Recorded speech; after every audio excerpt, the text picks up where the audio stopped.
البنا يقول أن الثوابت هي وجود الله سبحانه وتعالى فقط. أنت قلت الثوابت. إيه ثوابت؟ ليس من ثوابت إلا وجود الله تعالى وكنه وطبيعته. أما بعد هذا فكل شيء يجب أن يخضع للعقل. يعني البنا لا يحفظ القرآن الكريم ويبني على الآية أحكام، فسبحان الله. حتى عندما نذكر بآيات ربهم، يعني لو كنا نسمع أو نعقل ما كنا من أهل الجحيم ولا من أهل الجحيم. البنا يقول أن أقوال كل الفقهاء لا تلزمه. أنا ليس لي إلا مرجعية واحدة هي الله والرسول. أما الفقهاء فليس لهم أي مرجعية ولا يعني إلزام بأننا نتبعهم، وإلا نبقى نشرك بالله.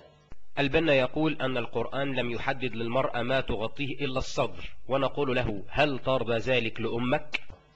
لا، بمعنى المعنى الوحيد اللي جاء في القرآن الكريم كلمة حجاب كان بالنسبة لزوجات الرسول، وليس بمعنى زي، ولكن بمعنى ساتر يستر حجرات الرسول.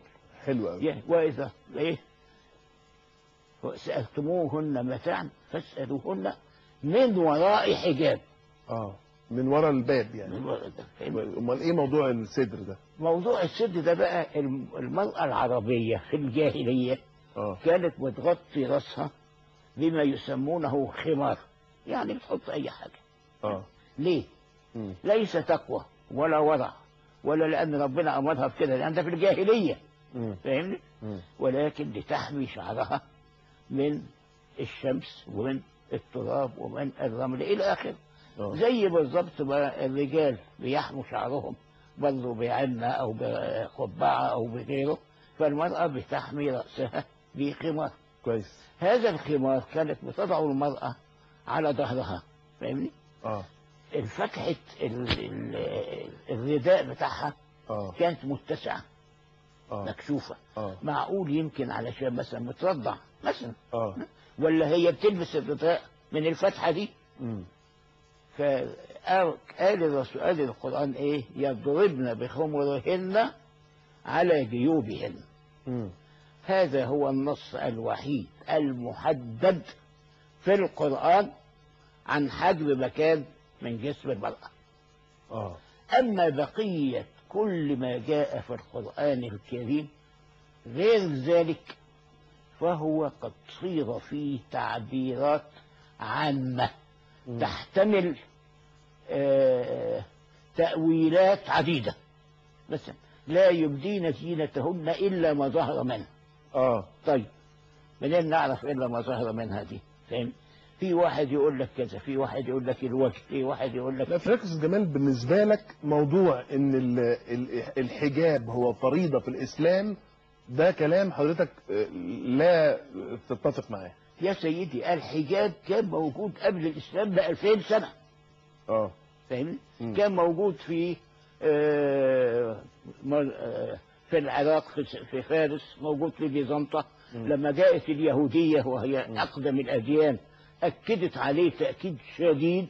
بسأل حضرتك عن تعقيبك على هذا القول علشان هنسند بعد دقيقة. وانا بسأل حضرتك بيتكلم نيابة عن من ده أو بلسان من؟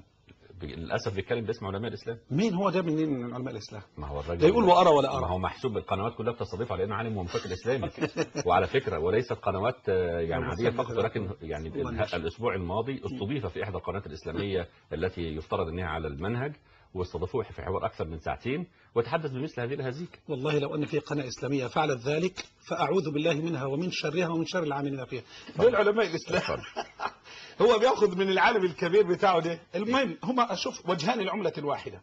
أولا بالنسبة لجمال البنا المفكر الإسلامي اللي بيقول ده، أول حاجة وجاب حديث وبقول لك الحديث ضعيف، أول مرة يصيب في شيء لكن صدقك وهو كذوب. بمعنى لما يقول حديث ضعيف انا عايز افهمه، لانه مش عارف حتى اسماء مش عارف حتى الاسم. انا بقولها بس دي الذاكره التسعينيه، انت عارف حضرتك المرض الخمسيني والذاكره التسعينيه، يعني ما هو احنا بنتكلم 90 سنه برضه. اقسم بالله انا ما كنت جالس في امر الحجاب اليوم لغايه ساعه. الامر الثاني انا هجيب من ذهني باذن الله حفظا واجمع له باذن الله. الحديث اللي جابه ده اورده الامام ابو داود في سننه، على ما اذكر الحين، على ما اذكر اورده الامام ابو داود في سننه في طبع دار الحديث في المجلد الرابع صفحة 60 السطر الأخير من صفحة 60 والأربعة أسطر إلا كلمتين في صفحة 61. أقسم بالله ما رجعتها من سنوات على ما أذكر، من الحديث 4046 على ما أذكر. الحديث هكذا بسنده: حدثنا الوليد عن سعيد عن قتادة عن خالد عن أم المؤمنين أنها قالت دخلت أسماء إلى آخره، فأعرض النبي فقال: يا أسماء إذا بلغت المرأة المحيض فلا يصح أن يرى منها إلا هذا وهذين، وأشار إلى وجهه وكفيه. أقول أول حاجة حدثنا الوليد هو الوليد بن مسلم. إذا عن الوليد أكرر، إذا عن الوليد فإن رواياته ضعيف خاصة ليست في الصحيح، ولذلك هو مجلس، والرواية ها هنا أشهد لها بالضعف. عن سعيد هو سعيد أهو مرة ثانية، حدثنا الوليد عن سعيد بن بشير نزيل دمشق تركه أحمد وابن مهدي وابن معين واتهموه بكذا إلى آخر هذه الأمور، ولذلك لن نقبل منه وضعيف. حدثنا الوليد عن سعيد عن قتادة وقد دلس هنا وعنعم، ومدلس وقد عنعم. رابعا قال عن خالد عن قتادة هو ابن دريك اللي هو خالد ابن دريك، وخالد ابن دريك لم يدرك عائشة رضي الله عنها وأرضاه لأنه كان صغيرا جدا ولم يسمع من عائشة. يبقى هذا أول شيء. ثانيا هذا الحديث كان في نهاية السنة 2 من الهجرة وبداية السنة 3، أما الحجاب ففرض في نهاية السنة 5 وفي بداية السنة 6، والمتأخر ينسخ حكم المتقدم. لذلك هذا الحديث حتى وإن صح كما حسنه الألباني رحمه الله رحمة واسعة فإن الحديث منسوخ فضلا عن الضعف. بعد كده لما يقول يا أسماء إذا بلغت المرأة المحيض، أسماء كانت تبلغ في هذا الوقت 27 عاما، وكانت زوجة لأغير الرجال للزبير بن عوام، وأم عبد الله بن الزبير أول مولود في المدينة. لا، وكان الزبير بن عوام كان يلف شعرها على يده وكان يضربها ضربا، وكان أبو يقول اصبري فإن الزبير رجل صالح، كان غير جدا. أتدخل على النبي في سن 27 ويتلبس ملبسا إقراقا. الشاهد الذي أتى به البيهقي وشاهد ضعيف معنعن وشهد به ولا ينقذ الغريق. لو عدت كلمك في سن الحديث مش هنتهي. أما بالنسبة للحجاب هقول كلمة واحدة، لأن لو أدلة والله ما انتهي للصبح. هقول حاجة واحدة بس: أما الحجاب فالمشروعية على إجماعه. مرة ثانية، فالمشروعية على إجماعه. نقل هذا الإجماع شيخ الإسلام ابن تيمية رحمه الله في مجموع فتاويه. نقل هذا الإجماع الإمام العظيم الشوكاني رحمه الله في نيل الأوطار. نقل ذلك الإجماع أيضا الإمام العلامة الحافظ ابن حجر رحمه الله في فتح الباري. وأما عن الأدلة من الكتاب والسنة فلو عددتها ما انتهيت. دي بالنسبة لمين؟ لجمال.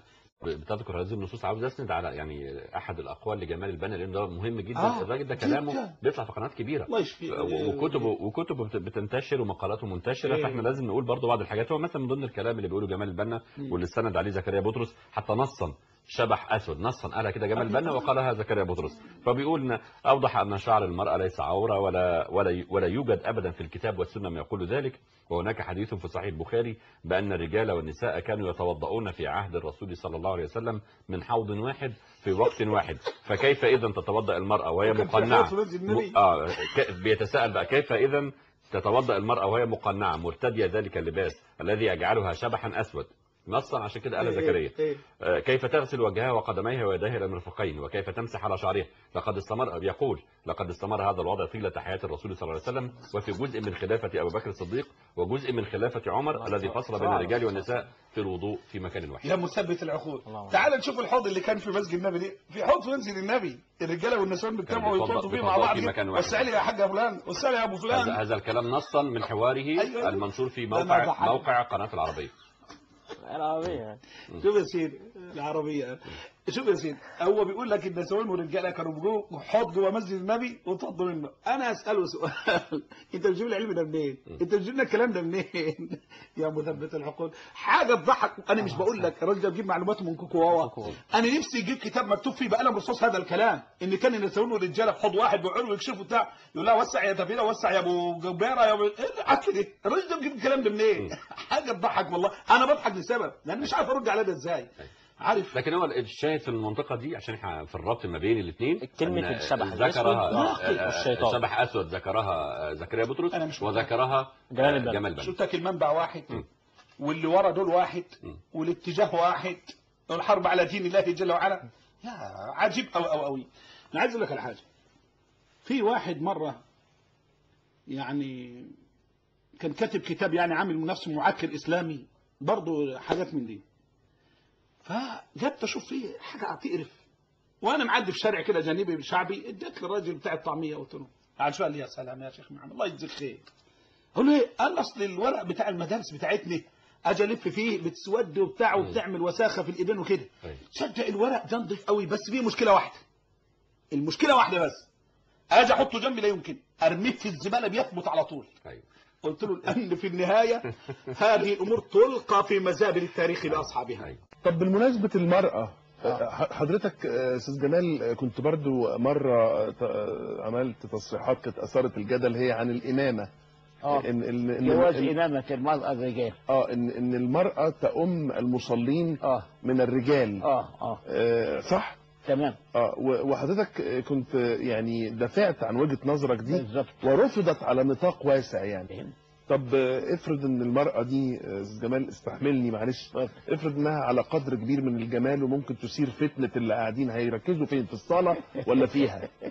يا سيدي إن رجلا يتقدم للصلاة ولا يملك يعني نظراته ولا مشاعره، يبقى ربنا تنهى عن الفحشاء والمنكر، فكيف يعني يتأتى؟ وبعدين احنا متصورين يعني ان هي هتصلي بقى لابسه من يجيب ولا لابسه وهي مش عارف. لا طبعا. طب حصلت في عهد الرسول ان في امراه امت المصلين؟ لا، ما اولا في امراه يعني كانت بتؤم النساء قومها وكان فيهم رجل، فاختلف المفسرون في هذا. ولكن تقدر تقول ما هو اهم من هذا، ان مثلا لماذا لم تؤم عائشه المصلين وكانت اعلم من كثير جدا من الرجال بالقرآن والحديث. ما كان الجو يسمح بهذا. في فرق بين المبدأ وبين تطبيق المبدأ. الرسول عمل المبدأ وهو أعلم بالقرآن كويس. ما كانش يمكن تطبيق هذا المبدأ بالنسبة للمرأة في عهد الرسول. ما كان الجو يسمح بهذا. إنما الجو دلوقتي حضرتك شايف لا يسمح بهذا هنا أيضا. وكل عميدات كليات الأزهر رفضنا أن يكن أئمة.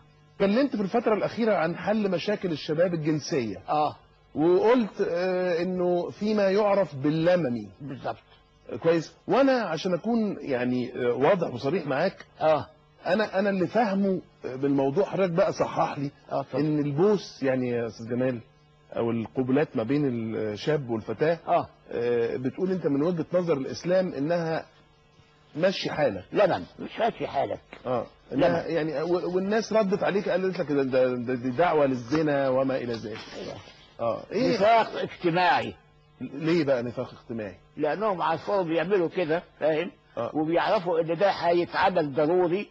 ايه اللمم دي؟ انا مش فاهمها. اللمم هي صغار الذنوب. صغار الذنوب الذين يجتنبون كبائر الإثم والفواحش إلا اللمم. فاهمني؟ فهنا ناس يجتنبوا كبائر الإثم والفواحش ولكن استثنى من ذلك اللمم. اللمم هو الصغار مش الكبار. جاء بقى المفسرين، فطبعا لما أنا قلت الضمة والقبلة اضطريت أجيب لهم كلام الطبري وكلام ابن كثير وكلام القرطبي لغاية سيد قطب. كلمة اللمم. الضمة دي اللي هي ايه؟ الحضن. الضمة دي اللي هي ايه؟ يضمها. يحتضنها ويقبلها وكل ده مش حرام؟ مش حرام. صغار الذنوب دي يكفرها الحسنات. إذا كان بيفسر لك مقدمات الزنا بأنها من صغائر الذنوب، مقدمات الزنا ولا تقربوا الزنا، يعني معناها لا تقربوه لا بلمس ولا ببوس ولا بحضان ولا بأي حاجة، ولا تقربوا، ما قالش ولا تزنوا قال ولا تقربوا، ده شيء واحد من اللي هو قاله. يبقى ازاي يعد هذا الامر من صغائر الذنوب؟ دي الاشياء اللي زي دي، الاشياء اللي زي دي. طب لحظه واحده يرد الشيخ فرحات بعد اذنك. استاذ جمال اتفضل. ليس هناك مانع من ان يقول القرآن ولا تقربوا الزنا، وفي نفس الوقت يقول الا اللمم، لان النفوس متعدده ولا يمكن ان نحمل الناس على مثل حد السيف. هناك فعلا اناس يعني يمكن ان لا يقربوا الزنا، ولكن هناك اناس لا يستطيعوا أن يمتنعوا من الوقوع في صغار الذنوب، وهؤلاء سمح القرآن لهم وسمح لهم لهؤلاء. لكل الناس يقدر يبقى القرآن فيه سعة وفيه فهم لطبيعة الناس وللطبيعة البشرية ولاختلاف المستويات، وبيفتح المجال للجميع. يعني أقول لسيادتك كلمة واحدة: هل يمكن لشاب أن يحتضن شابة ويتبادل القبلات ويتركها؟ أنا بتكلم كلام رجل عادي ورجل في الشارع، مانيش عالم ولا حاجة. واحد هيمسك واحدة يبوسها ويحضنها، ماذا بعد ذلك؟ ماذا بعد ذلك؟ وتقول لي اديتها اشاره، اقول له بس خلاص لعند كده انتوا بصوا وحضنتوا ما تعملوش حاجه تاني. ده كلام. وبعدين فتح باب. انت الان يا استاذ الفاضل بتستغل الحاجه وبتستغل هذا الشيء اللي موجود في المجتمع وهذه الفاقه اللي موجوده، وبتقول لهم يا اولاد بوسوا واحضنوا، انتوا ما عليكوش حاجه، ما عليهاش ذنب، ربنا مش هيحاسبكم. لا هو استاذ جمال يا شيخ فرحات، وبعدين تقول لي يا شيخ فرحات، هو الاستاذ جمال اصلا انا تحاورت معاه من شويه. نعم. واللي فهمته منه، وارجو ان حضرتك يبقى عندك يعني سعه الصدر بعض الشيء ان احنا نسمع بعضينا من غير ما نتخانق مع بعض. هو بيقول ان دي من صغائر الذنوب. هو ده اللممي، وقال لك ان ده بيحصل. خلينا نكون واقعيين. شيخ فرحات، اما بيحصل تحت خوف وعارف ان ده ممنوع، مش هيحصل على انه مسموح به. هيحصل مرة، هيحصل مرتين، انما مش هيحصل دائم لانه واخد تصريح بكده. احنا قلنا اللبن مرة ولا مرتين، قلنا هذا. هو قال الكلام ده فعلا. قال ابن عباس رضي الله عنهما: ما رأيت أشبه باللمم من قول أبي هريرة عن رسول الله صلى الله عليه وسلم قال: كتب على ابن آدم حظه من الزنا فهو مدركه لا محالة. كل بني آدم فينا وقع في الزنا. هذه معنى الكلام. كتب على ابن آدم حظه من الزنا فهو مدركه لا محالة. العين تزني وزناها النظر، واليد تزني وزناها اللمس، وفي رواية البطش، والرجل تزني وزناها المشي، والفم يزني وزناه القبل، واللسان يزني وزناه الكلام، والنفس تمنى وتشتهي، والفرج يصدق ذلك أو يكذبه. عارف ان في بعض الناس اللي بيسمع الحديث لأول مرة ممكن ينزعج عندما قلت كل إنسان بمقتضى هذا الكلام وقع في الزنا، قبل ما يفهم ايه معنى الكلام.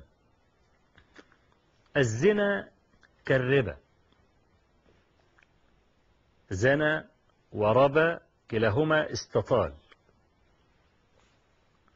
فإذا نظرت العين إلى غير ما أحل الله فهذا هو زناها. إذا تكلم اللسان بغيبة أو نميمة فهذا هو زناه. إذا مشى الإنسان إلى حرام فهذا هو زنا القدم، وهكذا. والقلب يتمنى ويشتهي. ممكن القلب يتمنى كل واحدة من دول، كل واحدة من الأشياء التي ذكرتها يتمناها القلب، لكنه لا يفعلها. انت بقى يسمى زانيا حكما، اسما وحكما بقى، ويطبق عليه الحد. قال صلى الله عليه وسلم: والفرج يصدق ذلك أو يكذبه. يعني إذا عصم الله عز وجل العبد فلم يزن بفرجه، كل الزنا ده لمم. عشان كده ابن عباس قال ما رأيت أشبه باللمم من حديث أبي هريرة ومن كلام أبي هريرة عن النبي صلى الله عليه وسلم. ده كله لمم. لمم يعني إيه؟ يعني حاجات بسيطة خفيفة، يعني يمكن أن تكفر بالاستغفار بالصدقة، مش زي ما بعض الناس متصور إن اللمم يعني زي ما بقول لك، يعني الواحد لو الواحد قبل امرأة قبلتين ولا 3 ولا 4 مع الحالة غلا والشباب مش عارف يتجوز والكلام ده وهو اللمم ادخل في اللمم. لا، القصة مش كده. لا يجوز للعبد أن يعمد إلى المعصية عمدا، إنما قد يغلب على هذه المعصية، لكنه لا يكون زانيا حكما إلا إذا وقع في الزنا الذي هو الزنا الذي يستوجب الحد، سواء كان جلدا أو كان رجما. الراجل اللي اسمه جمال البنا من جملة الناس اللي أيضا صوتهم سمع في الأيام الأخيرة، وكل يوم يخرج أحد الناس بجديد، وآخر الكلام إباحة القبلة. يا دي المصيبة، إباحة القبلة ده أنت والله حتى لو جهلنا الشرع والدين أنت لا تقبل ذلك لأمك ولا لابنتك ولا لأختك ولا لزوجتك. انظر، وناس ركبوا موجة الغرب والتغريب وكل ما يطالب به الغرب، وكأنه بس هيقول لك آية أو حديث أو حتى المعالم والمنهج خربان عند جمال البنا وغير ده، هدم للأحاديث والغير الأحاديث ونزع عقلانية أشبه بلوثة. هل يقبل ذلك لابنته؟ الواحد يقبلها لأخته، الواحد يفعل ذلك معها لزوجته؟ أبدا، حتى لو جهلنا الشرع والدين. لما تنظر انت في القبلة، لما الرجل عالج من امرأة قبلة وذهب للنبي صلى الله عليه وسلم، نزل قوله تعالى وأقم الصلاة طرفي النهار وزلفا من الليل إن الحسنات يذهبن السيئات. العلماء ما الذي يقولون في هذه المسألة، في مسألة تقبيل الرجل لامرأة أجنبية؟ يقولون يستوجب التعزير، الحاكم أو من ينوب عنه يعزره، والتعزير قد يكون دون الحد في هذه المسألة. القوانين الوضعية قوانين منتكسة بداية ونهاية هي الأخرى. في تقبيل الرجل للمرأة ما الذي يفعلونه؟ يقولون 5 سنوات سجن. الله، يعني لما يذنب المرأة برضاها وتقر ما فيش عقوبة، ولما يقبل الرجل المرأة 5 سنين سجن، يعني هيطلع من عتاة المجرمين. لا عدل ولا اعتدال، لا في البداية ولا في النهاية. ومن كان في هذه أعمى فهو في الآخرة أعمى وأضل سبيلا. وإفراط وتفريط في هذه القضية وفي غيرها. جمال البنا يبيح والقوانين الوضعية تدي 5 سنين سجن. 5 لا على أساس الملك نحن نحرم. ده إذا كان النبي صلى الله عليه وسلم ما مست يده امرأة كما تحكي أم المؤمنين عائشة. ما هو كل الحواس اللي هتقول لمواقعة ما حرم الله وهتكون سبب شهوة وفتنة تجدها ممنوعة. ممنوع النظر للمرأة. مثلا انظر المصافحة، الشم، ان المرأة لا تخرج متعطرة،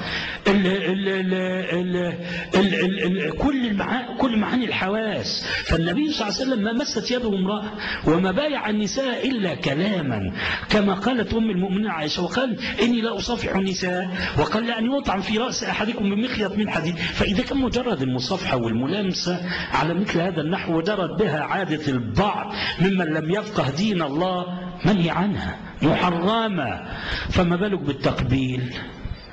ماذا يكون الشأن والحكم بالنسبة للتقبيل؟ المسألة أشد، ما تحتمل إباحية على مثل، لا أقول إباحة حتى، دي إباحة تجر إلى إباحية، تجر إلى إباحية. وحتى مسألة التقبيل لو حدثت كيف تحدث؟ ده سن منهمر من المخالفات، لابد طبعا من مكان آمن، خلوة ونحو صداقات ونحو ده. كل ذلك حيكرس لتقبيل والغير تقبيل تشيع الرذيلة ومعظم النار من مستصغر الشرر، من مستصغر الشرر. حلو قوي. يعني هل برضو من ضمن النفاق الاجتماعي ان الناس تمتنع عن التدخين في اثناء صيام رمضان؟ انت كنت اتكلمت على انه ممكن السيجارة لا تفطر. ممكن كده. قلت كده؟ ايوه قلت كده. ومقتنع بكده؟ طبعا. ليه؟ لأنه لم يكن السجاير موجودة في عهد الرسول. السجاير ما كانتش موجودة. تقدر تقول يعني معنى كده بقى أي حاجة ما يكونش حدثت في عهد الرسول ما يبقى لهاش حكم ولا بتاع؟ لا، يبقى لها حكم، بس إيه؟ حكم الاجتهاد. حكم الاجتهاد. يجتمع الناس ويجتهدوا. فاهمني؟ انما حضرتك لسه شايف انه المفروض ان الاسلام ما يحرمش التدخين في رمضان. التدخين في اثناء صيام رمضان هي مقالة التحريم والتحليل الشرعيين لا يكون إلا في القرآن أو السنة الثابتة المنضبطة بالقرآن. فطالما القرآن ما جابش سيرة السجاير ما يبقاش تحريم وتحليل شرعيين. يبقى بقى رأي اجتهاد. الاجتهاد ليس ملزما كالقرآن. وإلا نبقى نشرك بالقرآن سلطة تانية لها حق التحريم والتحليل. ونفس القضية أيضا أباح الدخان في رمضان. طب الدخان حتى حرام، لما الإباحية ولما تجريء العباد على انتهاك حدود الله؟ الشرع سد الذرائع، وكل ما أدى إلى الحرام فهو حرام. إن كانت قبلة وملامسة فالناظرة ابتداء محرمة. الحقيقة يعني كان الله في عونك يا أستاذ معتز. ليه؟ كان الله في عونك. ليه؟ أنك أنت نشرت أشياء يندى لها الجبين. والله ما سمع هذا الهراء أحد واستساغه أبدا. وإني أقول هل الأستاذ جمال البنا هو الوحيد الذي قرأ هذه التفاسير وقرأ كل هذه الأمور حتى استخرج منها هذه الحثالة؟ لماذا أيها الرجل تختم حياتك بهذا الأمر؟ كنت أرجو أن تختم حياتك بعبادة خالصة لله بزهد ووقار. خليك موضوع يا أستاذ فرحات. الدين ويكفي أنك يقولون المفكر الإسلامي الكبير. ماذا فكرت في الإسلام؟ أنت فكرت في هدم الإسلام لا في بناء الإسلام.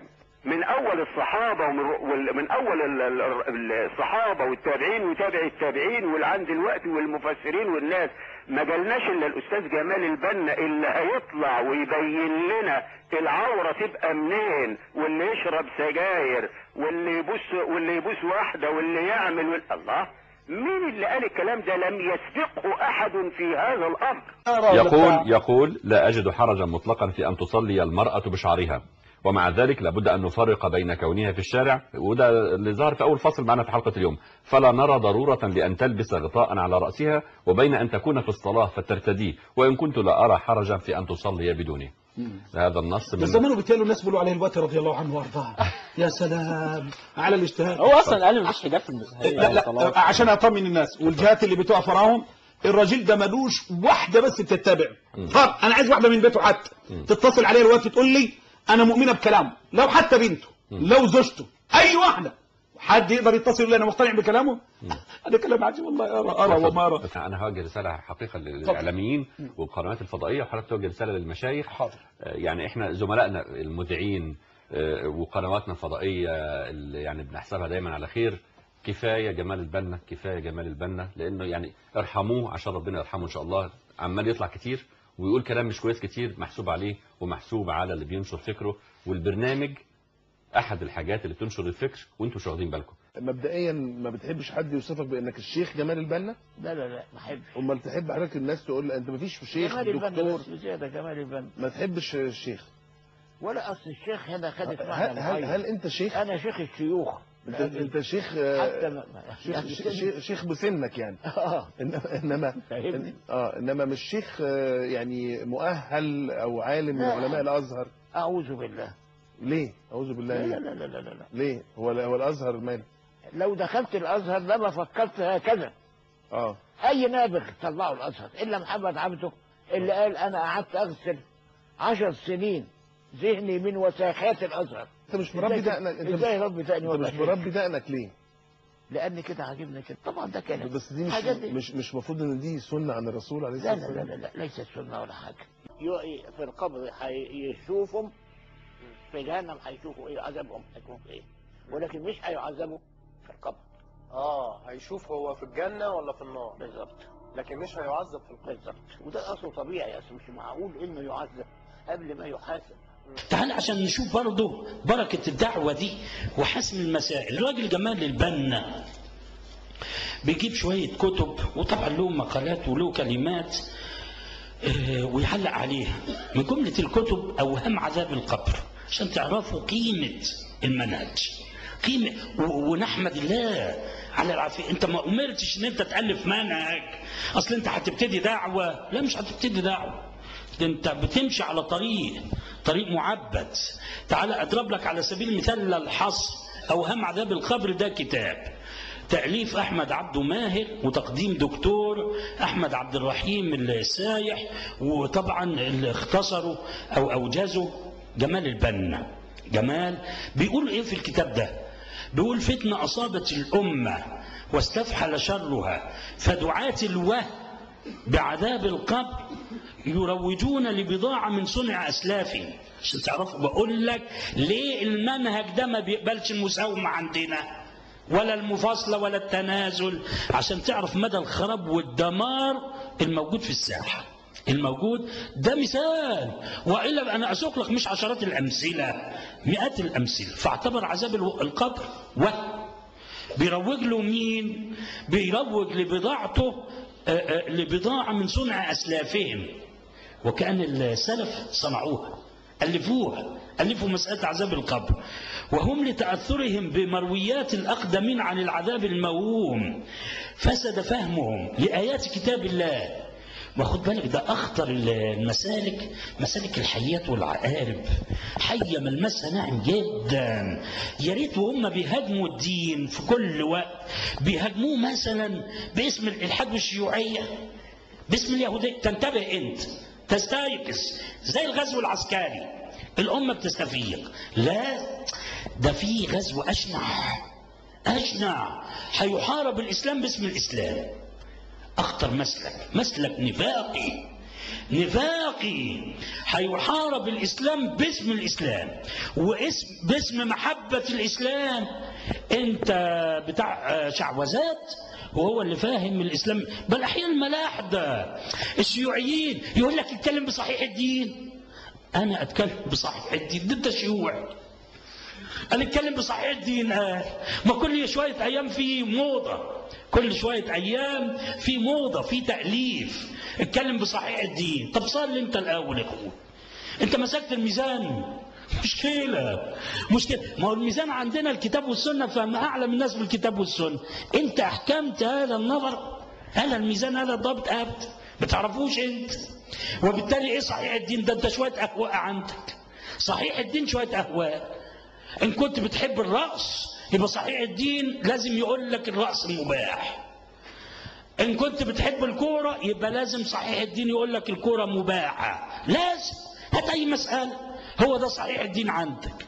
طب احنا هنطوع الدين لأهواء البشر، لآراء الخلق؟ كان عمر بن الخطاب يقول: إياكم وأصحاب الرأي فإنهم أعداء السنن، أعيتهم الأحاديث أن يحفظوها وتفلتت منهم أن يعوها، واستحيوا حين سئلوا أن يقولوا لا نعلم، فعارضوا السنن برأيهم، فإياكم وإياكم.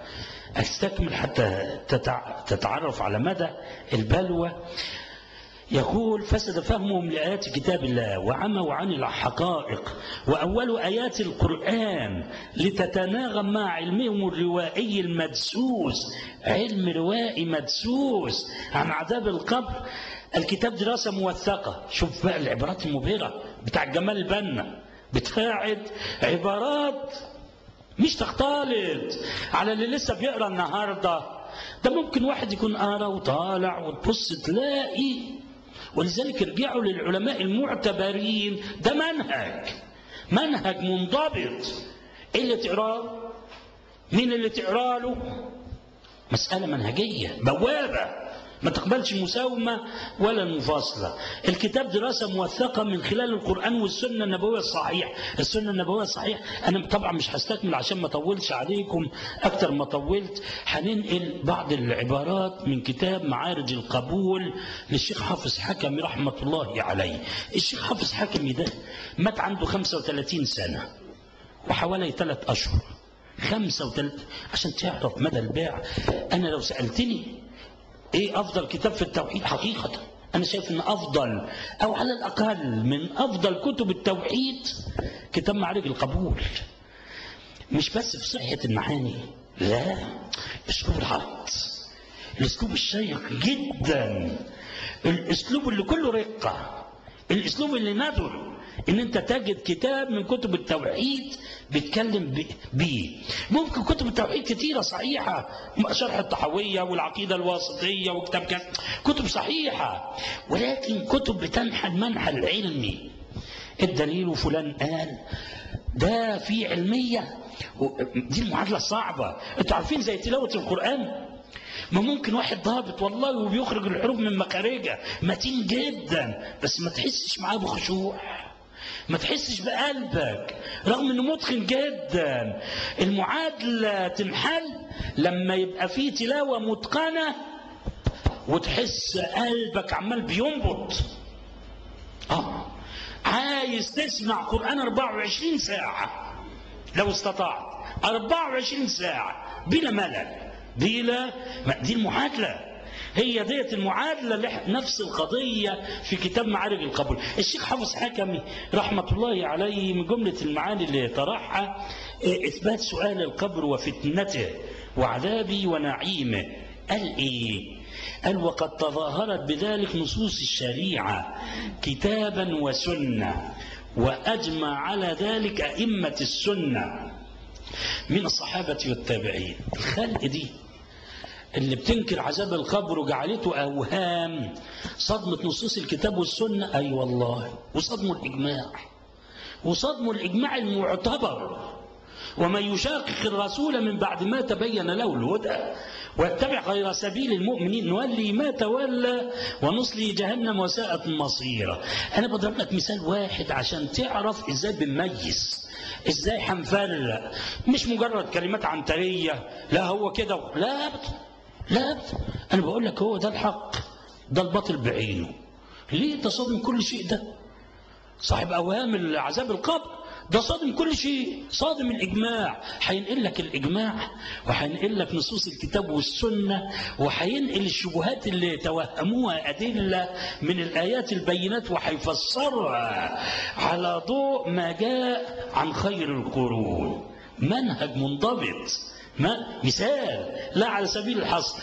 يقول وأجمع على ذلك أئمة السنة من الصحابة والتابعين فمن بعدهم من أهل السنة والجماعة. مين اللي أنكر كده؟ بشر المريسي، منسوب للبدعة، ده مش معدوش في الإجماع، ده ما تحطش في الإجماع. وأضرابه وأتباع من المعتزلة وحملوا على فاسد فهمهم قول الله عز وجل لا يذوقون فيها الموتى إلا الموتة الأولى.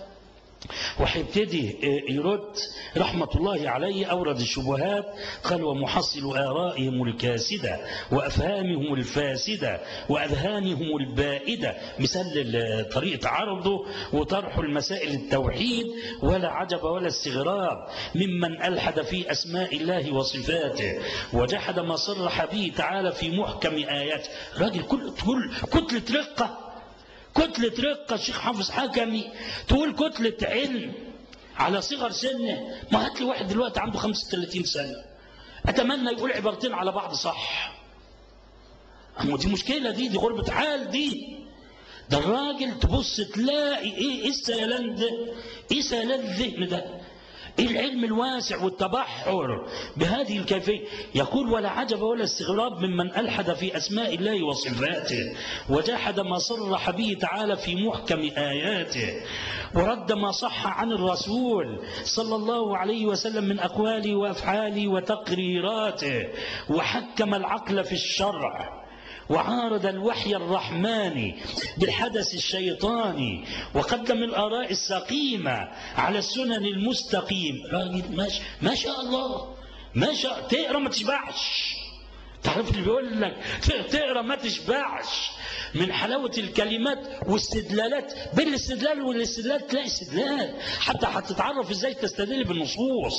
لما تتكلم في الحديث العارض ازاي تبقى حتى النصوص الشريعة وكأنها ماثلة بين العيون. كتاب وسنة، كتاب وسنة. يقول وآثر الأهواء الذميمة على المحجة القويمة، فليس بعجيب ولا غريب ممن هذا شأنه أن ينكر عذاب القبر وغيره من أنباء الغيب التي لا يشاهدها، وما له لا ينكر ذلك وهو لا يعرف الإنسان إلا هذا الجسم الذي هو هذا الجلد واللحم والعظم والعروق والأعصاب والشرايين ونحوها مما يمتلئ بكثرة الطعام والشراب فيه ويخلو بقلتهما عليه، وما له لا ينكر ذلك وهو لا يقل بموجود إلا مسموعا متكلما به مبصرا مشموما ملموس. يظل يقدم وبعد ذلك يورد نصوص الكتاب والسنة، يورد إجماع علماء الأمة، كلام علماء الأمة المعتبرين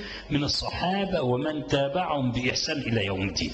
أنا هنا بين بشر المريسي مثلا أو صاحب الكتاب أو جمال البنا اللي بينكر عذاب القبر ويعتبره أوهام، وبين نصوص الكتاب والسنة والإجماع، صحابة وتابعين وتابع تابعين وعلماء معتبرين كلهم بيقولوا عذاب القبر ونعيم. أخو كلام مين أنا؟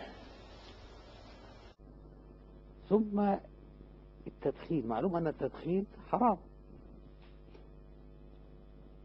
هذا ما اتفقت عليه الآراء واستقرت عليه الفتوى، تحريم التدخين.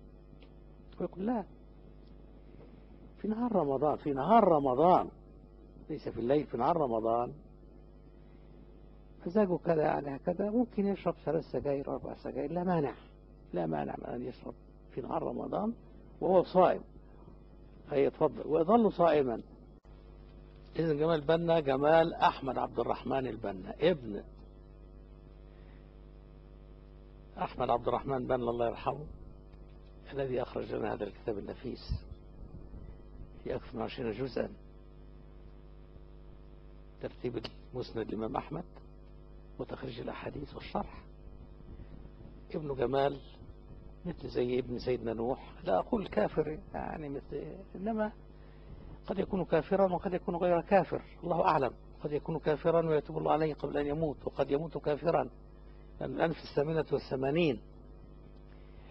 الله أعلم بهذا، لا نحكم بكفر أحد، لا، إنما أقواله فيها خطورة كبيرة جدا، ونخشى عليه إن لم يتب أو مات وبهذا الاعتقاد ثم بهذه المحاولات لهدم الإسلام، فأمره خطير. فإذا انتبهوا لهذا عندما تجدون كلمة جمال البنا، اعلموا أن هذا عدو للإسلام، محارب الإسلام. أستاذ جمال مسؤول مسؤولية كاملة عن آرائك دي طبعا. انا ماليش دعوه. بقول لك ايه، انا مش لاعب يا عم، انا مش لاعب. ابعد. وعايز اقول لك ربنا يستر.